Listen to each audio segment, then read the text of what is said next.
अस्सलामुअलैकुम, आप देख रहे हैं बोल न्यूज़। मैं हूं सैयद रजी और मैं हूं फाइका मौज़म। बुलेटिन में सबसे पहले बात करते हैं क्रिकेट की। हैमिल्टन में पाक न्यूजीलैंड सीरीज का दूसरा T20। शाहीन आफरीदी ने टॉस जीतकर बॉलिंग का फैसला किया।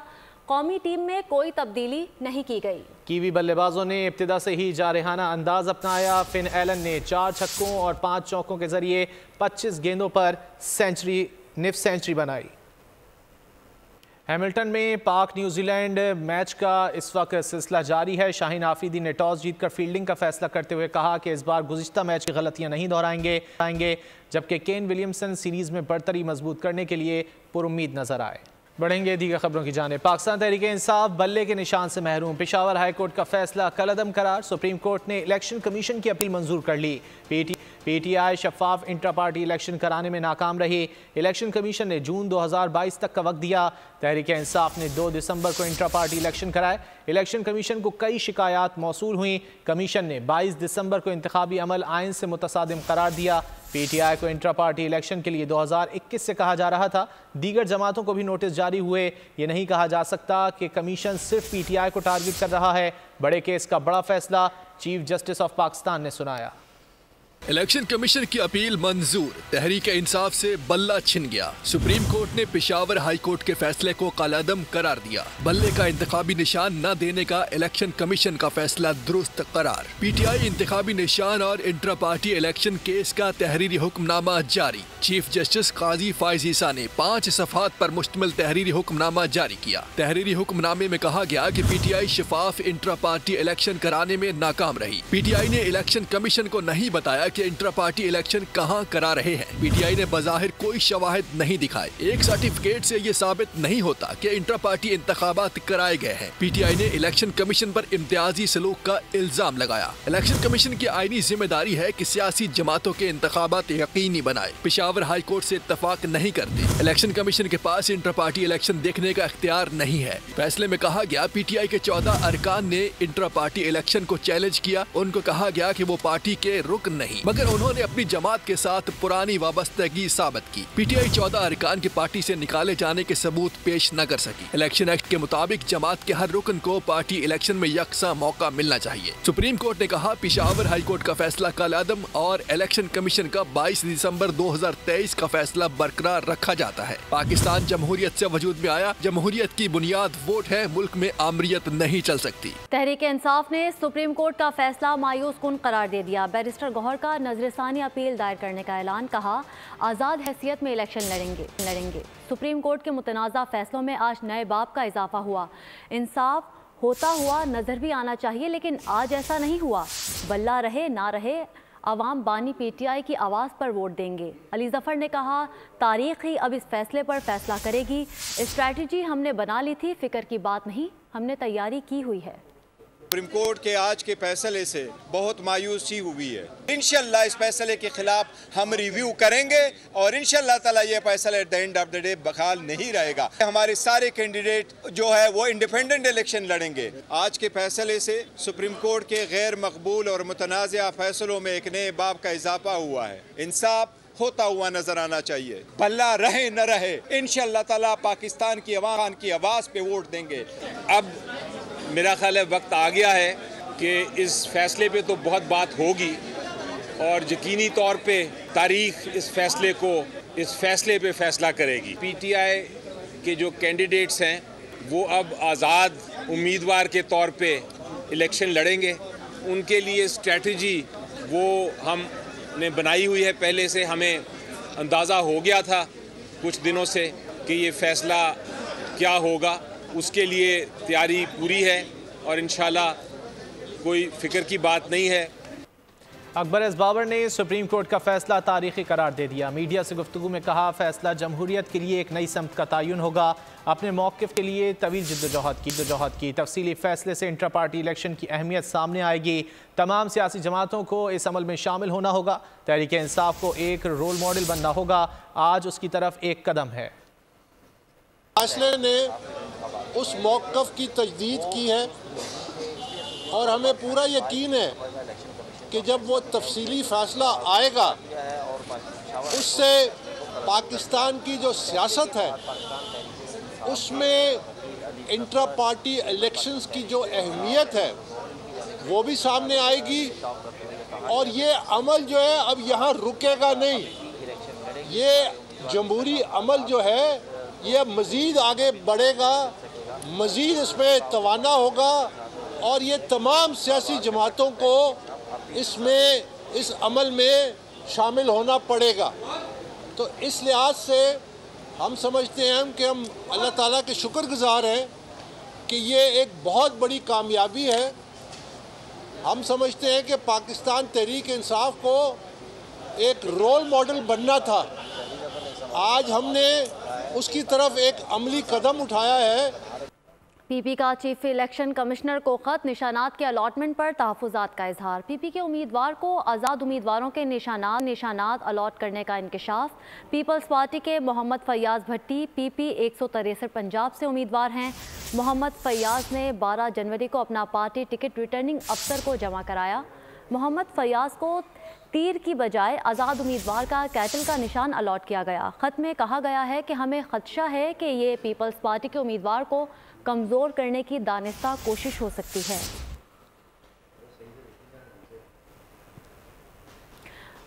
मज़ीद तफसीलात जानते हैं मलिक सईद अमान से। मलिक बताइएगा। जी बिल्कुल, पाकिस्तान पीपल्स पार्टी की जानिब से जो है वो चीफ इलेक्शन कमिश्नर को खत लिखा गया है। खत में जो है वो निशानात की अलाटमेंट के हवाले से कागजात का आधार किया गया है, जिसमें कहा गया है कि पीपी के उम्मीदवार हल्का पीपी 163 से जो है वो मोहम्मद फैयाज उम्मीदवार हैं, जिन्होंने 12 जनवरी को अपना टिकट भी रिटर्निंग अफसर को जमा कराया। मोहम्मद फैयाज को तीर की बजाय आज़ाद उम्मीदवार का कैटल का निशान जो है अलॉट किया गया। ये गैर मुतवक्किल तरतीबी इंतखाबी अमल की तामीर के बारे में संगीन खदशात को जन्म देती है। हमें खदशा है कि ये पीपी के उम्मीदवार को कमजोर करने की दास्ता कोशिश हो सकती है, आइंदा इंतखाबात की शफाफियत पर समझौता कर सकती है। जो है पीपल्स पार्टी ने चीफ इलेक्शन कमिश्नर से मामले की छानबीन करने और ऐसे जो जिम्मेदारान है उनके खिलाफ कार्रवाई की दरख्वास्त की है। जी ठीक है, बहुत शुक्रिया मलिक सईद आपका।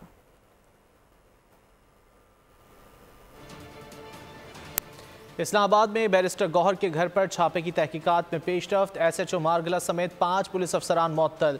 तर्जुमान इस्लामाबाद पुलिस के मुताबिक खिलाफ वर्जी करने वाले अहलकारों के खिलाफ सख्त कार्रवाई की जाएगी। इस्लामाबाद में बैरिस्टर गौहर के घर पर छापे की तहकीकात में पेशरफ्त सामने आई है। इसी हवाले से तफसीलात जान लेते हैं नुमाइंदा खुसूसी सलमान आवान से। सलमान, क्या तफसीलात हैं? जी बिल्कुल, इस हवाले से पेशरफ्त सामने आई और जैसा कि आपने बताया कि थाना SHO मारगला समेत जो है 5 एहलकारों को मुअत्तल कर दिया गया है। बुनियादी तौर पर 13 जनवरी को ये वाक़या हुआ था जब पुलिस की जानिब से एक मुखबर की तलाश के ऊपर एक इश्तहारी की तलाश में F72 में छापा मारा गया और पुलिस का कहना है कि तर्जुमान जो कैपिटल पुलिस है उन्होंने बताया कि ये मज़कूरा घर बैरिस्टर गौहर का है। जब ये बात मालूम हुई तो पुलिस की टीम जो है वो वापस आ गई और उसके बाद फिर हम सब ने देखा था कि बैरिस्टर गौहर की जानिब से अदालत उज़्मा में इस मामले की शिकायत की गई और चीफ जस्टिस ऑफ पाकिस्तान ने बज़ाते खुद कैपिटल सिटी पुलिस ऑफिसर को तलब किया, तहकीकात का हुक्म दिया और फिर उसके बाद जो ज़ाती तौर पर चेयरमैन PTI का जो वाक़या था या उनकी शिकायत थी उसको दूर करने का हुक्म दिया गया और उसके बाद फिर डॉक्टर अकबर नासिर जो कि ICC PO हैं उन्होंने तमाम तहकीकात करने के लिए एक जो है कमेटी बनाने की और महकमाना कार्रवाई की यकीन दहानी करवाई थी और उसके बाद फिर DPO सिटी को इंक्वायरी ऑफिसर मुकर्रर किया गया था और तफसीली रिपोर्ट 3 दिन में तलब करने के अहकाम भी जारी किए गए थे। आज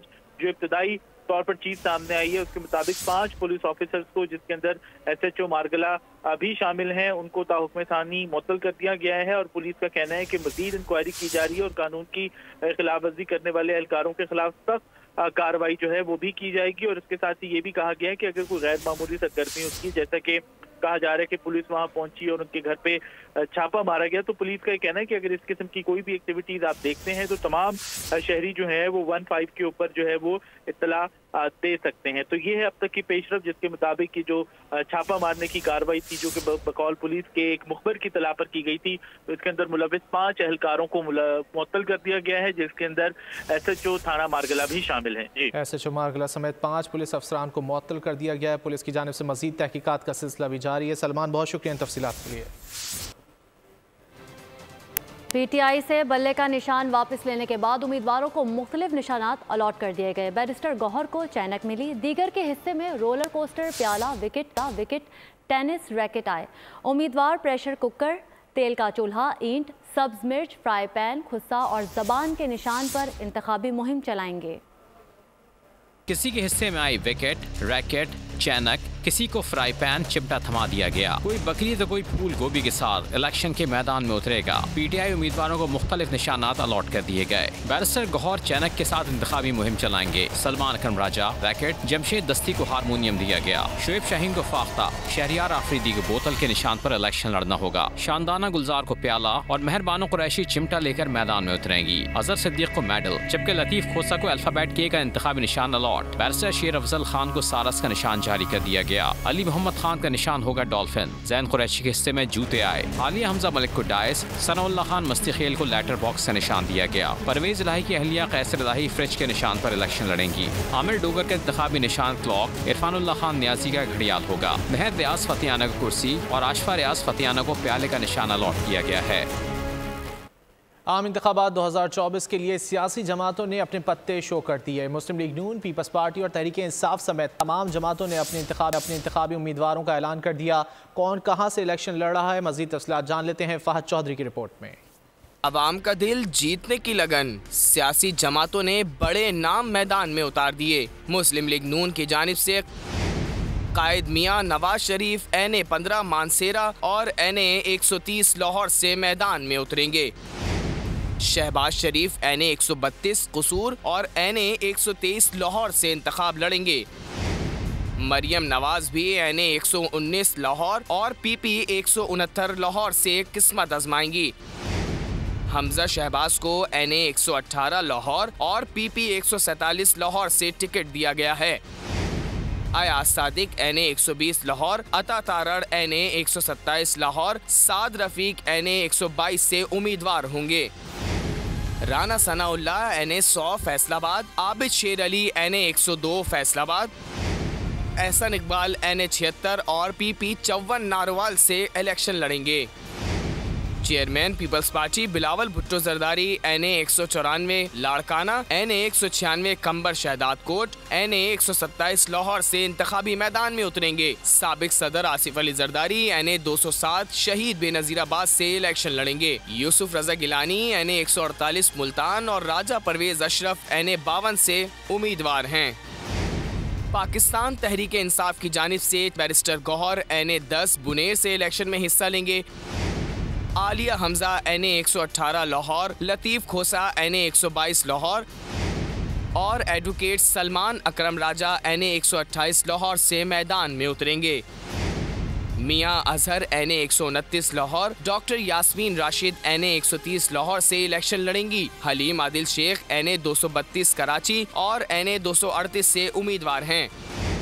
MQM पाकिस्तान के ख्वाजा इजहारुल हसन NA 247, मुस्तफ़ा कमाल NA 242 और खालिद मकबूल सिद्दीकी NA 248 से उम्मीदवार हैं। रऊफ सिद्दीकी NA 237 और फारूक सत्तार NA 241 और NA 244 से इलेक्शन लड़ेंगे। मौलाना फजलुर रहमान पशीन और डेरा इस्माइल खान से इंतखाबी मैदान में उतरेंगे। सिराजुल हक लोअरदीर, अकरम दुरानी बनो और मौलाना अब्दुल गफूर हैदरी कलास से इलेक्शन लड़ेंगे। पेशावर का कौमी हल्का NA 29 में सियासी सरगर्मियां जारी। हल्के में रजिस्टर्ड वोटर्स की तादाद 3,18,774 है। मर्द वोटर्स की तादाद 1,76,000 जबकि ख़वातीन वोटर्स की तादाद 1,42,000 से ज़ायद है। हल्के के क्या मसाइल हैं, मज़ीद जानते हैं पेशावर से बोल न्यूज़ के नुमाइंदे नवाब शेर से, जो इस वक्त हल्का 29 में ही मौजूद हैं।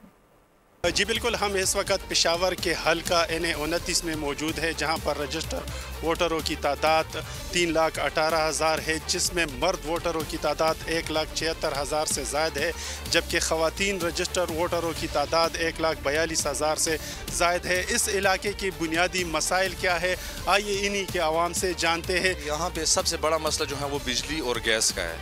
1 घंटे के बाद लोड शेडिंग होती है, 1 घंटा होती है, 1 घंटा नहीं। जब इलेक्शन के वक्त नज़दीक होता है तो ये काम थोड़े बहुत हो जाते हैं, जब इलेक्शन ख़त्म हो जाता है फिर सारे काम ठप हो जाते हैं, एक काम भी नहीं होता। तो होता रहेगा, वैसे भी सर्दी है और इधर एक सड़क है हमारी, ये भी बहुत टूटी फूटी हुई है। इसको भी बनाने के लिए कुछ कोशिश करें हमारे साथ, और नुमाइंदे आ जाते हैं वोट लेने के लिए और हमारे बुनियादी काम नहीं करते सर जी। एक जो सामने आप देख रहे हैं और एक जो बुद्धू समरबाग छिंदीवाल गढ़ी वाले, वो भी एक मसला है।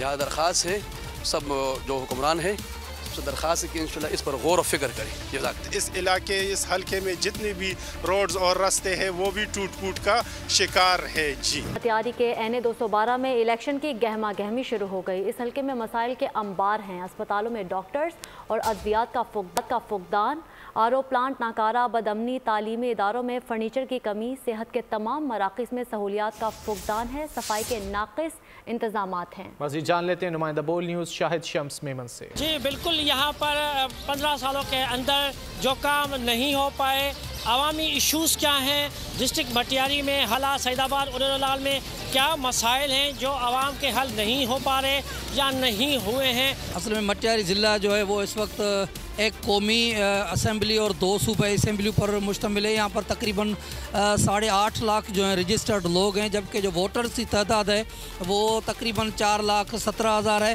कि 10 साल में इधर कुछ भी नहीं हुआ है। ये हमारा डिस्ट्रिक्ट मटियारी का हेडक्वार्टर है। इधर आप देखो इतनी हालत बुरी है, यहाँ ना तो पीने का साफ़ पानी है और हॉस्पिटल्स में जाओ तो उधर मेडिसिन की कमी है, डॉक्टर्स आपको नहीं मिलेंगे। उधर जो जाता है पेशेंट उसको एक ही दवा देते हैं। हॉस्पिटल्स में दवाएं नहीं है, गैस नहीं है, मतलब कोई आप एक चीज़ कह लेना कि भाई पानी कोई आवाम अच्छा पी रहे वो पानी भी नहीं मिल रहा, अस्पताल में कोई दवाई नहीं मिल रही, लिंक रोड तबाह लगे पड़े हैं। कई बार करोड़ों की बजट आई मगर अफसोस है यहाँ पर कोई भी काम नहीं हो पाया। दूसरी जानिब लोगों का यही कहना है 15 सालों में सिर्फ वादे तो किए गए मगर काम नहीं हो पाया। खैरपुर में पाकिस्तान पीपल्स पार्टी आज मुमताज़ ग्राउंड में पावर शो करने जा रही है। 30 फीट चौड़ा और 60 फीट लंबा स्टेज सजा दिया गया है। कारकुनान के लिए 50,000 से ज़ायद कुर्सियां लगाई गई हैं। चेयरमैन पीपल्स पार्टी बिलावल भुट्टो जलसे से खिताब करेंगे। पीपल्स पार्टी ना सियासी पावर शो करने जा रही है। खैरपुर के मुमताज़ ग्राउंड में जो है पीपल्स पार्टी की जानिब से जलसे के इंतजाम मुकम्मल कर लिए गए हैं। यहाँ पर जो है 30 फुट चौड़ा और जो 60 फुट लंबा जो है यहाँ पर स्टेज लगा दिया है, जहाँ पर पीपल्स पार्टी के चेयरमैन बिलावल भुट्टो जरदारी जो है अवामी जलसे से खिताब करेंगे। अगर बात की जाए यहाँ पर कुर्सियों की तो 50,000 से ज़ायद यहाँ पर कुर्सियाँ लगा दी गई हैं। यहाँ पर जो सिक्योरिटी के इंतजाम हैं वो भी इंतहाई तौर पर सख्त कर दिए गए हैं। अगर यहाँ पर बात की जाए जलसे की तो यहाँ पर पीपल्स पार्टी के जो मकामी रहनुमा है यहाँ पर उनकी आमद का जो सिलसिला है वो जारी है। यहाँ पर जो है कारकुन भी यहाँ पर पहुँच रहे हैं। अगर बात की जाए यहाँ पर मंजूर हुसैन वसान की जानिब से बयान दिया गया है कि यहाँ पर जो है 50,000 कुर्सियाँ जो रखी गई वो इन पर कम पड़ जाएंगी। यहाँ पर जो है लाखों की तादाद में आवाम पहुँचेंगे, जबकि मोहतरमा बेनज़ीर भुट्टो साहिबा ने जो है इलेक्शन के हवाले से यहाँ पर जो है अपना सियासी पावर शो किया था। उसके बाद जो यहाँ पर आज पीपल्स पार्टी के चेयरमैन बिलावल भुट्टो जरदारी जो है अवामी जलसे से खिताब करेंगे और यहाँ पर जो है अपना सिंध में जो है पहला जो है सियासी जलसा आम से यहाँ पर आवाम से जो है खिताब करेंगे। और अब कुछ बात मौसम की। मुल्क में खुश्क सर्दी की लहर जारी, बाज़ इलाकों में बर्फबारी शुरू ना हो सकी, दरियाओं के बहाव में कमी, पानी की किल्लत का खदशा मंडलाने लगा। गोपिस -6 के साथ सर्द तरीन मुकाम रहा। बुहिरा अरब में हाई प्रेशर के बायस कराची समेत जनूबी सिंध में सर्दी की शिद्दत में कमी, आज मतला साफ रहने का इम्कान है। मुल्क में खुश्क सर्दी के डेरे, यकबस्ता हवाओं ने शहरियों की कुल्फी जमा दी। बालाई इलाकों में कड़ाके की सर्दी, गोप्स -6, लेह कलाम स्कर्दू -5, गिलगित कलात -4 और रावला कोट में -3 डिग्री सेंटीग्रेड रिकॉर्ड किया गया। शदीद सर्दी के बायस झीलों का पानी जम गया। रवा साल बारिश और बर्फबारी न होने के बायस दरियाओं के बहाव में कमी, पानी की किल्लत का खदशा मंडराने लगा। पंजाब में भी सर्दी जोरों पर, लाहौर में बस्ता हवाओं ने ठंड मजीद बढ़ा दी। बोहरा अहमर में हाई प्रेशर, कराची समेत जुनूबी सिंध में सर्दी की शिद्दत में कमी, आज मतला साफ रहने का इम्कान है। महकमा मौसमियात ने चित्राल और गिलगित बल्तिस्तान में हल्की बारिश और बर्फबारी की पेशगोई कर दी। सर्दी की शिद्दत में मजीद इजाफा मुतवक्के है। मुल्क के मैदानी इलाके बदस्तूर शदीद धुंध की लपेट में, पंजाब और खैबर पख्तूनख्वा में हद निगाह इंतहाई कम होने से रास्ते गुम हो गए। धुंध की वजह से मुल्क भर में फ़्लाइट ऑपरेशन मुतासर, मजीद 20 मुल्की और गैर मुल्की परवाजें मनसूख कर दी गईं। कौमी शाहराहों को निस्फ शब से ही बंद कर दिया गया। मैदानी इलाकों में धुंध का बसेरा, सुबह के वक्त सड़कों पर अंधेरा, शदीद धुंध के बायस हद निगाह सफर होकर रह गई। मुल्क भर में फ्लाइट ऑपरेशन मुतासर, मजीद 20 मुल्की और गैर मुल्की परवाज से मनसूख कर दी गयी। ट्रेनों की आमदरफ्त भी मुतासर रही। कौमी शाहराहों को निस्फ शब ही बंद कर दिया गया। नो एंट्री का बोर्ड लग गया। महकमा मौसमियात ने शहरियों को इंतबाह किया है कि मजीद 2 रोज पंजाब, खैबर पख्तूनख्वा और बलाई सिंध के मैदानी इलाके शदीद धुंध की लपेट में रहेंगे। शहरियों को मोहतात रहने की हिदायत की है। दूसरी जानिब गिलगित बल्तिस्तान में शदीद सर्दी से झीलें, नदी, नाले मुंजमद हो गए हैं। गिलगित बल्तिस्तान के मौसम का हाल जानते हैं। हुंजा अताबाद के मुंजमद झील के किनारे मौजूद बोल न्यूज़ के नुमाइंदे नदीम खान से। जी नदीम, बताइए। जी बिल्कुल, गिलगित बल्तिस्तान के गराज के मौसम की बात करते हैं तो इस वक्त हम गिलगित बल्तिस्तान की खूबसूरत वादी हुंजा के अताबाद झील के किनारे मौजूद हैं और गिलगित बल्तिस्तान इन दिनों शदीद सर्दी की लपेट में है। सर्दी की शिद्दत का अंदाज़ा इस बात से लगा सकते हैं कि अताबाद झील जो है वो तकरीबन मुंजमद हो चुकी है और सर्दी की शिद्दत अगर बरकरार रही तो कुछ दिनों के बाद यहाँ पे जो सूरत हाल होगी ये झील मुकम्मल तौर पर फ्रीज हो जाएगी और लोग जो है इस पे मूवमेंट करेंगे। इसके साथ साथ आपको दीगर इलाकों की अगर मौसम की बात करते हैं तो बल्तिस्तान डिवीजन, ज़िला गिजर, ज़िला हुंजा और ज़िला अस्तोर में भी शदीद सर्दी की लहर बरकरार है और आइंदा चंद रोज़ तक महकमा मौसमियात के मुताबिक बारिश और बर्फबारी का नया सिलसिला जो शुरू होगा उससे सर्दी की शिद्दत में मजीद इजाफा होगा। जी, स्वात का मौसम सर्द और खुश्क है जबकि बालाई इलाकों में मौसम शदीद सर्द और मतलब जुज़वी अब्र आलूद है। सयाहों की बड़ी तादाद स्वात के सयाहती मकामात का रुख कर रही है। मज़ीद जान लेते हैं नुमाइंदा बोल न्यूज़ सैयद अनवर शाह से जो इस वक्त तफरीही मकाम फजागढ़ पर मौजूद हैं। बिल्कुल, मैं इस वक्त मौजूद हूँ स्वात की तफरीही मुकाम फजागढ़ पार्क में। स्कूलों में तातीलात के बाद बच्चों की बड़ी तादाद जो है वो तफरीही मकामात का रुख कर रही है। इसके अलावा जितनी भी गैर मुकामी सयाह है वो भी स्वात के मुख्तलिफ इलाकों मदियन, बहरैन, खालाम और मलम जब्बा में आई हुई है। इस वक्त मैं मौजूद हूँ फजागढ़ पार्क में। बच्चों की बड़ी तादाद जो है वो यहाँ पे सैर व तफरीह के लिए आई है। आइए इनसे बात करते हैं। अच्छा जी, आपका नाम क्या है, किस जगह से आए? मेरा नाम है असीपुर रहमान और मैं पेशावर का हूँ, अताबाद मेडिकल कम्प्लेक्स का हूँ। और मैं ये बात कहना चाहता हूँ कि मैं दोस्तों के साथ आया हूँ यहाँ पे इंजॉय करने के लिए और यहाँ पे खुली हवाएं चल रही है और बहुत मौसम भी अच्छा है। बस मैं ये कहना। जी, जैसा कि आपने सुना कि बच्चों की बड़ी तादाद जो है वो यहाँ पे फजागढ़ पार्क में आई हुई है। दोस्तों के हमरा भी बड़ी तादाद जो है वो यहाँ पे मौजूद है और सैर व तफरीह में मसरूफ़ है। जी, कुदरती हुस्न के बाइस खित्ता कश्मीर एक मुनफरिद मुकाम रखता है। वहीं जन्नत नज़ीर का ये टुकड़ा इन दिनों सयाहों की तवज्जो का मरकज़ बना हुआ है। दरियाओं, बुलंदो बाला पहाड़ों के पुरकशिश मनाजिर ने देखने वालों पर सहर तारी कर रखा है। मज़ीद अहवाल बता रहे हैं मुजफ्फराबाद से बशारत मुगल। बिल्कुल, खित्ता कश्मीर अपने हुस्न की वजह से पूरी दुनिया में मशहूर है और मैं इस वक्त मौजूद हूँ आज़ाद कश्मीर के दारुल हुकूमत मुजफ्फराबाद में, जहाँ बड़ी तादाद से मुल्क के तूल वार से सियाहों ने कश्मीर के सियाती मकामात का रुख किया हुआ है। जिस जगह मैं मौजूद इस वक्त एक फैमिली हमारे साथ मौजूद है। आज हम उनसे बात करते हैं कश्मीर आके उनको कैसा लगा या उनकी फीलिंग्स है क्या। क्या फीलिंग्स हैं आज आप यहाँ मुजफ्फराबाद में? काफ़ी अच्छा लग रहा है, बहुत ज़्यादा खूबसूरत, मतलब लग रहा है कि बस मैं किसी जन्नत में आ गई हूँ। सीरियसली बहुत खूबसूरत है, बहुत ज़्यादा।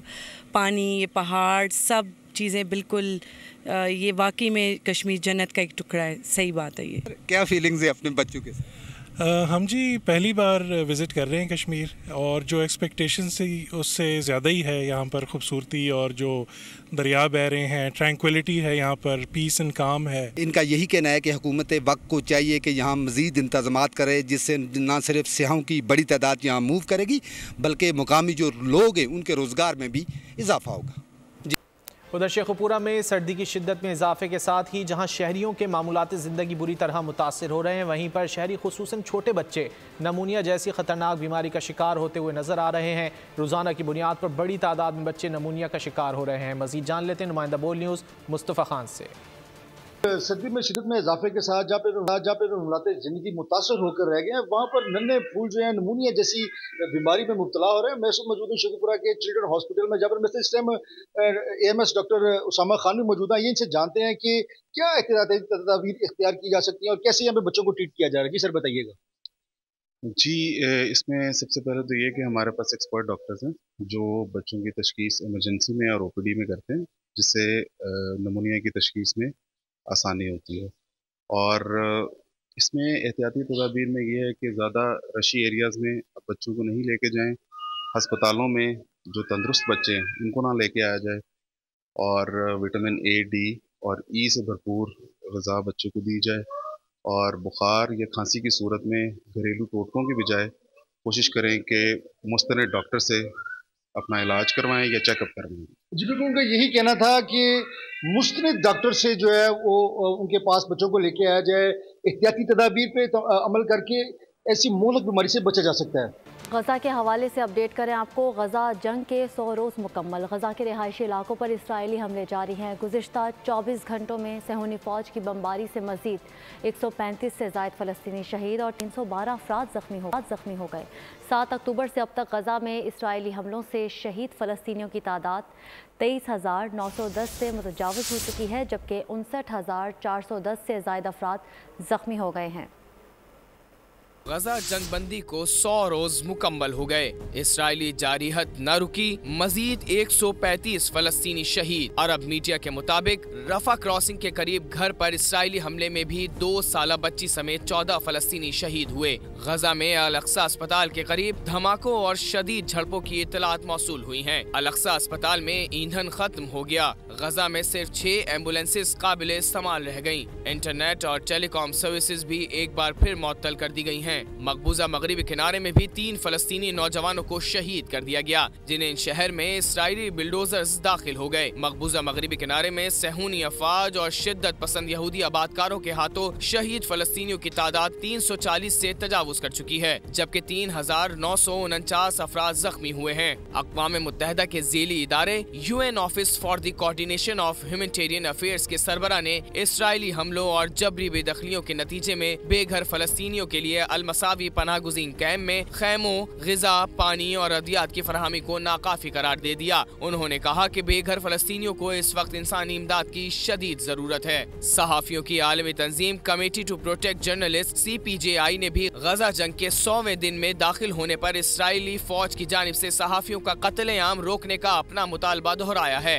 CPJI का कहना था कि गजा जंग के आगाज से 1 जनवरी तक गजा में इसराइली अफवाज की जानिब से 82 सहाफ़ियों और मीडिया वर्कर्स को शहीद किया गया है, जिसमें 75 फलस्तीनी, 4 इसराइली और 3 लबनानी सहाफ़ी शामिल थे। यमन में हौसी मरहम की तरफ से निशाना बनाए जाने के बाद हौसियों ने ऐलान किया है कि अमरीका और बरतानिया के मफादात और अहदाफ को निशाना बनाना हौसियों के लिए जायज़ अहदाफ की हैसियत रखता है। दारुल हुकूमत सना में लाखों के मजमे ने गजा से यकजहती पर कायम रहने का अज़्म कर लिया। बरतानवी वज़ीर ख़ारजा डेविड कैमरॉन ने मज़ीद हमलों की धमकी दे दी। अक़वाम मुत्तहिदा का फ़रीक़ैन पर बर्दाश्त का मुज़ाहरा करने का मुतालबा भी सामने आ गया। अमरीकी अरकान कांग्रेस जमाल बोमेन और एल ग्रेन ने फ़लस्तीन को अलग रियासत तस्लीम करने का मुतालबा कर दिया है। अमरीका भर में फ़लस्तीनियों से इज़हार यकजहती के लिए मुज़ाहरे किए जा रहे हैं। रिपोर्ट देखिए। शहरियों के लिए अच्छी खबर है। पेट्रोलियम मसियात की कीमतों में 5 रुपये तक कमी का इम्कान है। आइंदा 15 रोज़ के लिए पेट्रोल 5 रुपये फ़ी लीटर सस्ता हो सकता है। नया हफ्ता आवाम के लिए अच्छा रहेगा। पीर के रोज पेट्रोलियम मसनूआत की कीमतों में नुमाया कमी का इम्कान है। आलमी मंडी में तेल की कीमतों में कमी, रुपए की कदर में बेहतरी के सबब रिलीफ की तवक्को है। पेट्रोलियम मसनूआत की कीमतों में 5 रुपए फ़ी लीटर कमी हो सकती है। इस सिलसिले में ओगरा ने तखमीना तैयार कर लिया। निगरान वज़ीर आज़म ने इजाज़त दी तो आइंदा 15 रोज के लिए पेट्रोल 5 रुपए फ़ी लीटर सस्ता हो सकता है। मिट्टी के तेल की कीमत में 3 रुपए, लाइट डीजल की कीमतों में 2 रुपए की कमी मुतवक्के है, जबकि डीजल की कीमत में 30 पैसे की कमी या कीमत बरकरार रखने का फैसला किया जाएगा। हुकूमत पुरानी कीमतें बरकरार भी रख सकती है।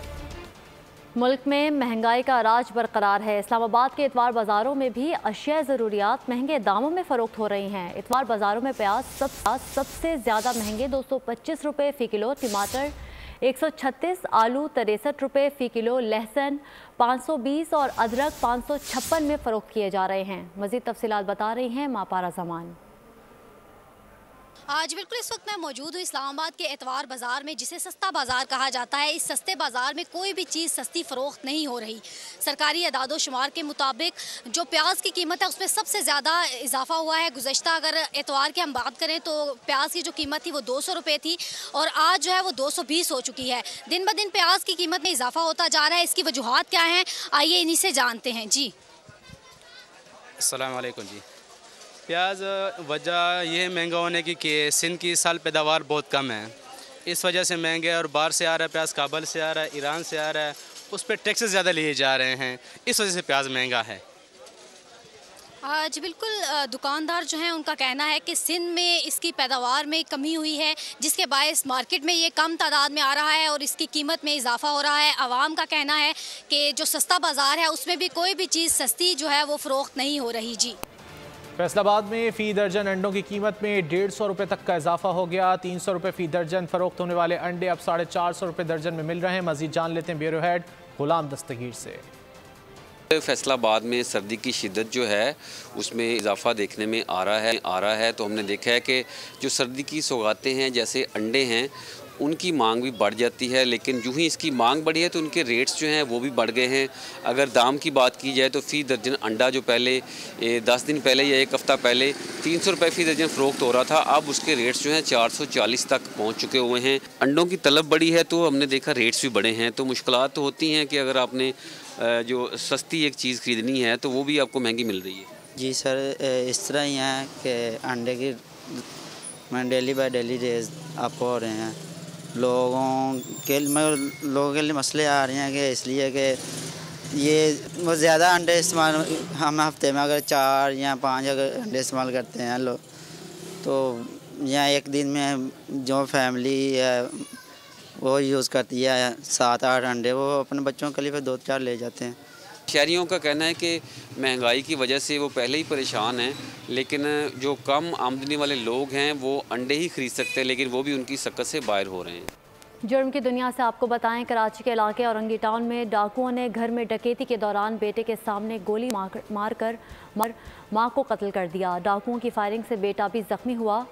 बोल न्यूज़ के नुमाइंदे खुरम गुलजार जख्मी बेटे के साथ मौजूद हैं, मज़ीद तफसीलात उनसे जानते हैं। जी बिल्कुल, औरंगी टाउन सेक्टर 16C जो कि पाकिस्तान बाज़ार थाने की हदूद में है, पाकिस्तान बाज़ार थाने के करीब ही वाक़ एक घर में गुज़श्ता रात तकरीबन 3 बजे के करीब कुछ मुसल्लह मुल्ज़मान थे जो घर में दाखिल हुए, जिन्होंने लूट मार की, फिर घर में फायरिंग की। इस दौरान फायरिंग के दौरान जो है वो नामालूम मुल्ज़मान जो थे उन्होंने फायरिंग की, जिसकी जद में आके एक खातून जो है वो जाँ बहक हुई और एक जो नौजवान जो है वो जो कि ज़ेर तरबियत पुलिस एहलकार है वो ज़ख्मी हुआ। इस वक्त हमारे साथ मौजूद हैं, हम इनसे बात करते हैं। असद, ये सारा क्या वाक़या हुआ था? आप सो रहे थे, फिर थोड़ा तफसीलन बताइएगा क्या वाक़या हुआ। मैं अपने कमरे में सो रहा था, वालदा बराबर वाले कमरे में सो रही थी। मुझे बाहर हलचल की आवाज़ आई तो मैं गेट की तरफ बढ़ने लगा। जब मैंने गेट खोला तो मेरे फ्रंट पे एक बंदा था, उसके हाथ में वेपन था। उसने मुझे कहा कि पीछे हट, तो मैं फ़ौरन उसके वेपन की तरफ हमला किया। उससे मेरी हाथापाई, उसने फायर किया, मेरे हाथ से गोली निकलते वालदा को लगी।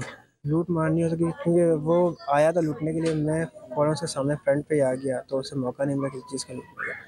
तो इसमें एक मुल्ज़िम गेट पर खड़ा था बाहर वाले और एक मेरे सामने था, और बाहर कौन था कौन नहीं था ये मुझे नहीं पता। तादाद 4 थी उनकी, अंदाज़ा नहीं है आपको? घर में जो और भाई के बच्चे वगैरह सो रहे थे वो सब महफूज रहे हैं सारे? जी, वो दूसरे रूम में सो रहे थे, वो अंदर महफूज थे। मुकदमे के हवाले से और तदफीन के हवाले से थोड़ा बताइएगा। कब फिलहाल तो अभी बॉडी नहीं मिली है, जैसे ये तफ्तीश करते हैं, रिसीविंग देंगे तो फिर बॉडी लेते हैं। इंशाल्लाह तफ्तीश जो है शाम तक करते हैं। आज शाम असर तक? जी हाँ। जी बिल्कुल, असद का कहना है कि उनकी वालिदा की तदफीन जो है वो आज शाम असर में की जाएगी, जबकि पुलिस की जानिब से जो वो कानूनी कार्रवाई रात मुकम्मल कर ली गई थी। जबकि असद का ये भी बताना है कि तदफीन के बाद जो है वो वाक़े का मुकदमा भी दर्ज कराया जाएगा। जी, और अब कुछ बात हो जाए लाहौर में जारी थिंक फेस्ट की, जिसका आज आखिरी रोज़ है। इख्तितामी रोज़ का आगाज़ माहौलियाती तब्दीलियों पर मुनक़िदा सेशन से हुआ। थिंक फेस्ट के आखिरी रोज़ मुख्तलिफ मौज़ूआत पर 25 सेशंस का इनेकाद किया जाएगा। मज़ीद तफसीलात जान लेते हैं खुर्रम मलिक से। बिल्कुल, इस वक्त अलहमरा हाल में मौजूद हैं और आज थिंक फेस्ट का दूसरा रोज़ है और लाहौरी जो है बहुत ज़्यादा यहाँ पर आ रहे हैं और मुख्तलिफ स्टॉल्स का जो है वो रुख कर रहे हैं। इस वक्त जर्मन से आए लोग जो सिर्फ इस फेस्टिवल के लिए पाकिस्तान तशरीफ़ लेकर आए, इनसे बात करते हैं। मैडम, मुझे बताइएगा आपका नाम क्या है और आप जर्मन नेशनल हैं, आप बता रही हैं, बताइएगा इस इवेंट में आने का मकसद क्या था? मेरा नाम लेला गेला है, मैं हाइडलबर्ग से हूँ, जर्मनी से हूँ और मैं यहाँ आ गई हूँ क्योंकि मुझे आज मेरी किताब प्रेजेंट करना है यहाँ पे। मेरी किताब का नाम है among the eunuchs a Muslim transgender journey. तो हम बात करेंगे यहाँ पाकिस्तान और हिंदुस्तान की ख़ास असरा कम्युनिटी के बारे में और ट्रांसजेंडर टॉपिक्स के बारे में हम बात करेंगे। देखिए, मैं ख़ुद मुसलमान हूँ, मुसलमान बन गई और मैं ट्रांसजेंडर भी हूँ, ख़ुद हूँ, और मैंने बहुत रिसर्च किया ट्रांसजेंडर टॉपिक्स के बारे में, रिसर्च किया हिंदुस्तान में और पाकिस्तान में भी। तो मेरा तजुर्बा जो है मैं इसको शेयर करती हूँ मेरी बुक में।